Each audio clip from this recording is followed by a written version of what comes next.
what immortal hand or eye dare frame thy fearful symmetry? This is Stephen E. Andrews, Outlaw Bookseller, and today we're talking about Bester, Ballard and William Blake, and a look at Tiger, Tiger, the stars my destination.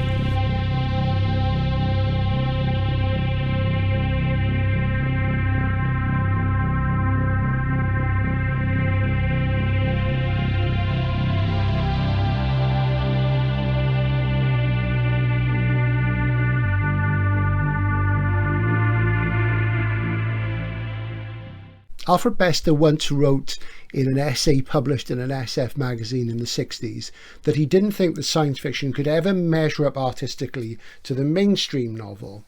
Nevertheless, he famously drew on classic 19th century writing and 18th century writing as well, both fiction and poetry, to compose his landmark novel, Tiger, Tiger, known to most readers today as The Stars My Destination. Despite being drawn from one of the anti-hero Gulliver's rhyming mottos in the text of the novel, The Stars My Destination has always to me seemed like a less satisfying and more predictable title for a science fiction novel than Tiger, Tiger. And this is my original copy of Tiger, Tiger, as it was called in the UK until the late 80s. It's a penguin, and as you see, there's Gully foil on the cover there, and Tiger, Tiger is the title. And this is the Good Child SF Alternatives hardcover as well, also called Tiger, Tiger. I don't actually own a copy that's called The Stars My Destination. I think it's always been called that in the USA. And today I want to look into why that is, and also to draw you in to the literary corpus that Bester drew on in composing his modern SF masterpiece. Why was the book retitled in the UK? Presumably it was retitled to make it more commercial and attractive to SF readers. The Stars My Destination sounds more like a typical SF story than Tiger, Tiger. Now, there's a very good reason why the book bore this title, and in this video we're going to look into that, as I say. Bester admitted that he really drew on this book, The Count of Monte Cristo by Alexander Dumas, for the basic inspiration and plot of Tiger, Tiger, as I'll call the book from now on. This is a really nice Barnes & Noble full leather edition, which is lovely, and this is a cracking tale if you've never read it. I haven't read it for years. I bought this a while ago and I need to reread it, but absolutely beautiful, I think you'll agree. And The Count of Monte Cristo was published in 1844, and as I say, this was his model. And Bester said that he'd always been drawn to anti-heroes and compulsive types, and one suspects that he was compulsive himself. Now, when I first read this novel, I read it after reading The Demolished Man, and I read that after reading the short stories in The Dark Side of the Earth. So short stories are my first way into Bester, and that's a very compulsive and compelling collection, which I urge you to read because I think it's his best book.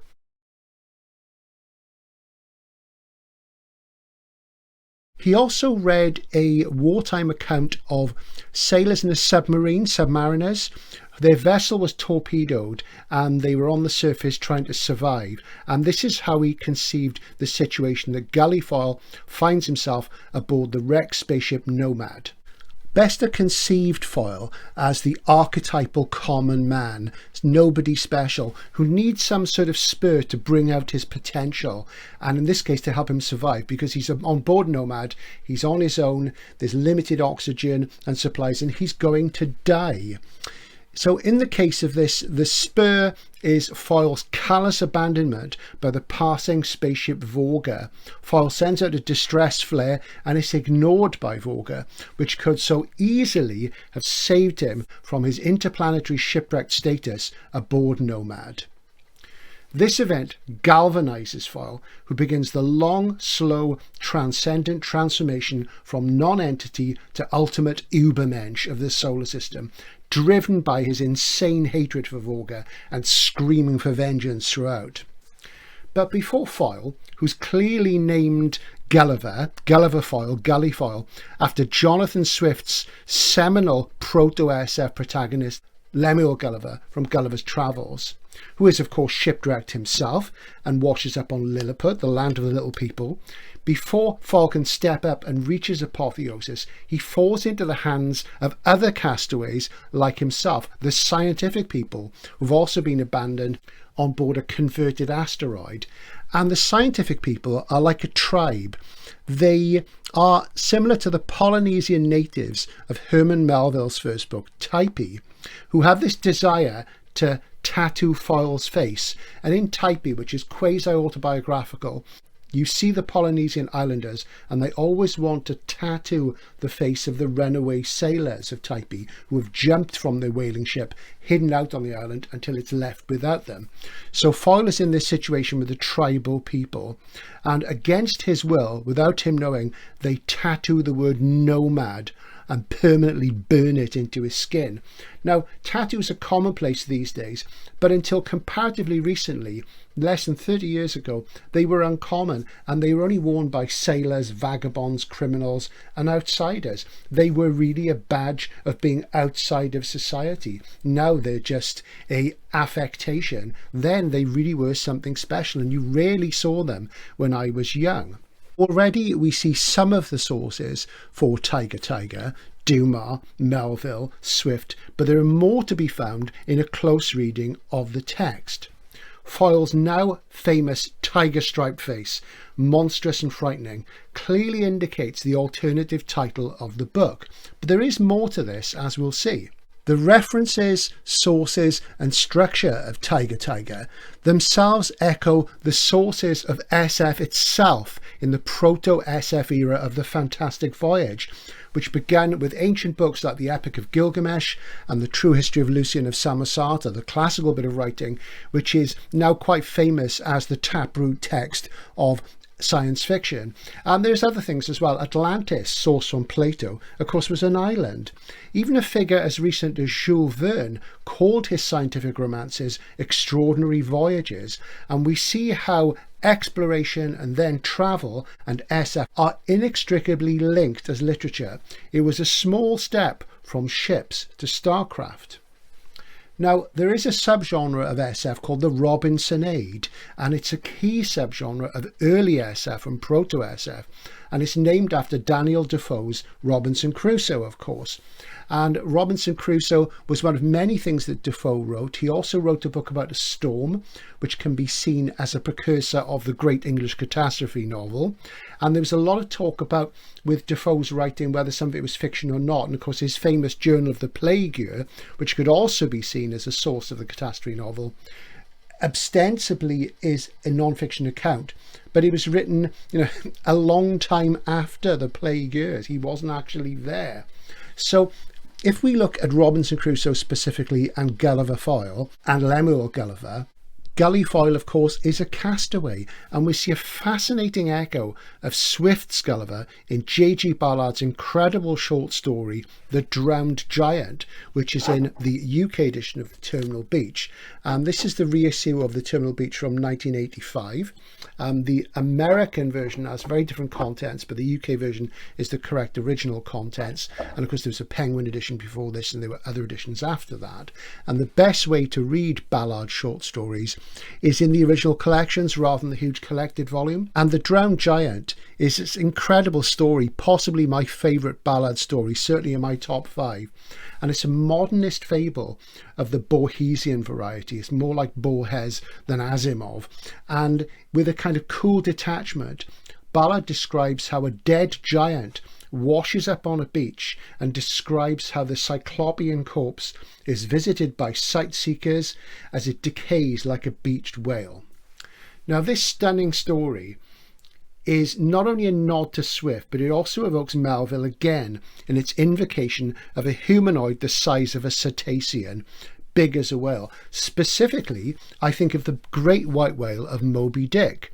And remember that when Lemuel Gulliver in Gulliver's Travels awakes on the strand of Lilliput, he's shot by the inhabitants with arrows, which is rather like the harpooning of Moby Dick. So the Robinsonade Defoe's shipwreck tale being part of that fantastic voyage tradition is invoked here by Ballard as well as in Bester. It's still a popular subgenre now. Think of The Martian by Andy Weir, a smash for many years, the last sort of decade or so. And then I think of the more superior predecessors, Charles Logan's Shipwreck from the mid-70s, and its successor that came a little bit later, Joanna Russ's We Who Are About To. Both fantastic books that you should seek out. So the tattooing of Gulliver's face by the scientific people also evokes another Melvillian figure, Queequeg, the giant-like Polynesian whaler of Moby Dick, who appears in the first chapter. And in the first chapter of Moby Dick, Ishmael, the narrator, decides to go to sea. He's a bit of a drifter. He signs on a whaling ship and he takes a room in an inn. And he's told by the landlord, oh, there'll be another sailor coming in later. You know, he's out at the moment. Ishmael goes to bed and he's awakened by Queequeg, this giant Polynesian, coming into the room, lighting a lamp, producing a wooden god and praying to it. And despite the massive cultural gulf between Ishmael and Queequeg, they become fast friends, and it's one of the most wonderful friendships and exchanges in the history of literature. It really is stunning stuff. It brings a smile to my face even now. Now, of course, Philip Jose Farmer, just to digress a moment, wrote a science fiction sequel to Moby Dick called The Winged Whales of Ishmael. Not one of his best books, but worth a look, I would say. So that's another little aside there. So Queequeg's tattooed face evokes Foyle's tattooed face. So the tattooed scientific people are tribal. Queequeg is tribal, but the narrator of Moby Dick is more like Foyle, an outsider, a drifter who's never perhaps reached his full potential, and we sense his diffidence. But when he signs on the Pequod in Moby Dick and follows Captain Ahab's vengeful quest for the great white whale, we see a real sort of fire coming out with him. Call me Ishmael, he says in the famous opening line of Moby Dick, which is just a wonderful, wonderful opening line. And of course, in the Old Testament, the Bible, Ishmael is the firstborn son of Abraham. And in Islam, Ishmael is regarded as a foundational prophet who was banished and replaced by Abraham's later son Isaac, who is, one of the children of Israel. Ishmael is seen as this foundational ancestor of some Arabian peoples even today. Ishmael means hearkened by God, so heard by God and called by God, and he should have been the leader of that nation going forward, but he's an outcast, a drifter, and this is why the narrator of Moby Dick calls himself that. You sense it's not his real name, it's just to indicate that he is a nomad, a drifter, like Foyle. You seeing the connections now? And Foyle is a nomad, drifting in space before Vorga comes along, turns away from him, rejects him, and sparks the ire that will turn him into a Superman. So it's not only Melville, Ballard, all these things I mentioned already. This is the richness and wonder of TYGER as a work of literature and why it's important as a modern SF novel. Bester also invokes Dickens in the opening lines of his books. If you read A Tale of Two Cities, which is one of Dickens' most interesting books, is set in Paris and London just before the French Revolution. And it begins with the lines, "It was the best of times, it was the worst of times." And the paragraph that follows goes on in that vein. It's really great. Read it. Now, let's see what Bester opens his novel with, because you'll be shocked. And if you do a text comparison looking further into the Dickens text, this is what it says in the prologue. "This was a golden age, a time of high adventure, rich living and hard dying, but nobody thought so. It was the best of times, it was the worst of times." It's there in those lines. "This was a future of fortune and theft, pillage and rapine, culture and vice, but nobody admitted it. This was an age of extremes, a fascinating century of freaks, but nobody loved it." This is tell not show stuff, and this is storytelling, and this is perhaps why Bester felt that SF couldn't ascend to the level of the realistic, mimetic mainstream novel. But if you compare the opening paragraph of A Tale of Two Cities and TYGER, then it's really, really interesting. Now, there's probably more to it than that. There's probably other Dickensian things in there, but I haven't read A Tale of Two Cities for a very long time, so I must get a copy and go to it. Maybe we'll come back to this. So you notice that in this tell not show opening, as you read further in the prologue, that the Romantics are mentioned with a capital R. Classicists are mentioned later. There is a historic, epic feel to the opening as we learn of Jaunt, the first teleporter. The experiments are undertaken, repeating in the classic scientific methods as his colleagues try and kill Jaunt until they work out how the technique of jaunting is achieved and how it's done. It kind of echoes the emergence of the scientific method throughout the Enlightenment period that resulted in the dominance of the Age of Reason, the coming of the Industrial Revolution, and coinciding with that ultimate romantic reaction to the Enlightenment through Romanticism, Frankenstein.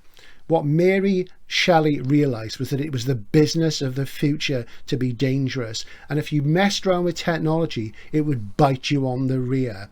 And of course, Frankenstein is written in a Gothic mode. As Brian Aldiss wrote, Frankenstein is the precursor of Foyle. Well, Aldiss didn't write that. He wrote that it was a Gothic mode. I'm saying that Frankenstein is a precursor of Gully Foyle. Foyle, like the creature in Frankenstein, is abandoned, disfigured and vengeful. The creature's abandoned by Victor as soon as it's born. It's disfigured and hideous, and it becomes vengeful. The Gothic is there in Foyle in the same way it is in the creature. It's there, looming in the mist at us, coming for us.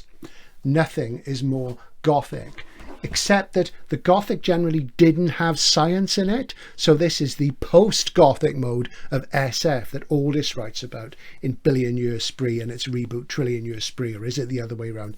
I can never remember. And really the opening of the novel TYGER evokes the very historical conditions, the Enlightenment, Romanticism, of which Gothic was a part, and the Industrial Revolution that spawned true SF out of proto-SF. So it's almost as if Bester is turning back the clock and saying, look, all this stuff from the classic period of modern literature is where SF springs from. And this is another reason why Bester was so good at setting the tone for modern SF and the coming of the new wave in the 1960s. So with the tiger stripes marking his scarred, snarling visage, Foyle is ready to kill you deadly and rape the universe. Back in the day, SF fans used to go to conventions with badges on that said, Voga, I kill you deadly. That's a thing. It was the thing. There is, of course, another reason why this novel is called TYGER for years in its British incarnation, and that's William Blake, the great English mystic, poet, painter and outsider figure. And this is a little facsimile edition of Blake's Songs of Innocence and Experience. And I saw one of the original ones, which he sort of did by hand at the British Library many years ago. Me and the video had a look at it. It's not much bigger than this. And Blake was a Christian mystic who saw visions of angels. He was involved in a Christian sex cult, and he railed against the exploitation of workers and the dehumanized mechanization of industrial Britain in its birth in the Industrial Revolution in his famous lyric Jerusalem, which became a hymn. He talks about the dark satanic mills, and he was angry. And did those feet in ancient times walk upon England's mountain green? You know, he really was angry about all this stuff. One of the key romantics, Blake's poem The Tiger, looks at the cruel horror and ravishing beauty of the animal in question and asks whether the terrifying power of a god who could create such a beast is a power worth embracing. And he really does invoke the terror of the natural world. It's the classic romantic thing, the sublime. It's not just awe, it's beauty and terror as well. It's all in there. So I'm going to have a little bit of a read of the poem and listen out for the industrial images of the hammer, the anvil, the furnace, and compare God's power, which was waning in the assault of the Enlightenment and the Age of Reason as science began to banish faith and superstition and reconfigure them as the inner Nietzschean power of man to become Superman if he wanted to be through science. And inspired thus, Foyle is pushed towards revenge, using the knowledge and power of technology and science to make his play. So we'll just turn to the poem now, and I'll show you. This is Blake's little beautiful, I love these little drawings, his little drawing of the tiger. I hope you can see that. There's the tiger there, and that's the original text there, and it's a parallel. You've got a readable text there, and this is the poem. Tiger, tiger, burning bright in the forests of the night, what immortal hand or eye could frame thy fearful symmetry? And you notice that's an assonant rhyme, eye and symmetry. It's not symmetry, it's symmetry. What immortal hand or eye could frame thy fearful symmetry? In what distant deeps or skies burnt the fire in thine eyes? On what wings dare he aspire? What the hand dare seize the fire? And of course, jaunting, Gulliver jaunts somewhere and in a way which nobody has ever jaunted before, which nobody thinks is possible. And at the end of the book, he dares seize the fire, literally, as you will see.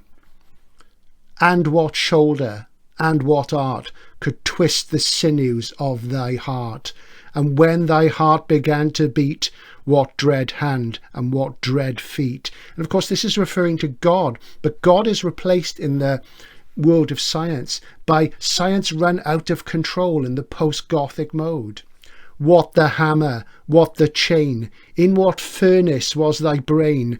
And he boils with ire, he bursts and burns in revenge for Voyager. What the anvil, what dread grasp dare its deadly terrors clasp? And of course, for Foyle, the hammer and the anvil are Voyager and Nomad, and he's caught between them, but he escapes through his own willpower, his will to power, as Nietzsche would have put it. We then come towards the close of the poem, when the stars threw down their spears and watered heaven with their tears. Did he smile his work to see? Did he who made the lamb make thee? So of course, God makes it all. He even makes Gulliver. If you're going for a Christian interpretation, he makes the tiger, Tyger. The lyricism of Blake's verse is there in Bester's prose, which is always fiery and colourful and jagged and leaps out of you. And the poem completes with this stanza: tiger, tiger, burning bright in the forests of the night. What immortal hand or eye dare frame thy fearful symmetry? And, you know, it's beautiful stuff. It brings a tear to the eye, and it's so livid and full of ire and fire. And that line specifically really sort of speaks to me now about Foyle, you know, what the hand dare seize the fire. That, I think, is where the title really comes from that line in Blake as much as anything else. Because, as I say, at the apotheosis, at the climax, when Foyle ascends to his moment of ultimate vengeance, he seizes Pyre. Pyre, the deadly material. It's a Blakean flourish at the end of the novel, and Bester makes a gesture that has all the radical proto-socialism of Blake himself. The gesture is made by Bester and Foyle as he decides what to do with Pyre. And that's the sort of ultimate moment, really. That's the conceptual breakthrough in the novel, the final conceptual breakthrough. And it's a wonderful climax. And luckily, there was never a sequel. There would be these days, of course, which would be terrible. So a final literary point on this. Many critics have compared Bester's writing, the early novels, to Jacobean revenge dramas. And these are doubtless other sources for comparison, but I haven't read enough of that sort of drama, so I can't talk about it. I know a little bit about it, and it is certainly, you know, valid. But for me, Foyle, the ultimate anti-hero genre SF, has more Blakean fire, hence tiger, smouldering with blazing anger, who finds within himself the power to jaunt where no man has jaunted before. Ultimately, Gulliver is a world-changing, society-overturning revolutionary, preparing us for the 1960s, for Moorcock's Jerry Cornelius, for Norman Spinrad's radicalism, for Samuel R. Delaney's Outsiders, for Zelazny's early flawed anti-heroes, and for William Gibson and Cyberpunk and beyond. And that is why the book is called Tiger, Tiger. The star's my destination. Yeah, it's okay, but it's not. Tiger, TYGER. Hope you enjoyed that. That's a little look at some of the literary influences over Bester that spawned the book, and I hope it gets you rereading again and looking at those sources and seeing how TYGER isn't just the modernist SF classic, but it's a classic per se. Thanks for watching. Super thanks. Like, subscribe, comment, all that stuff, and I'll see you when we can all jaunt to the other side.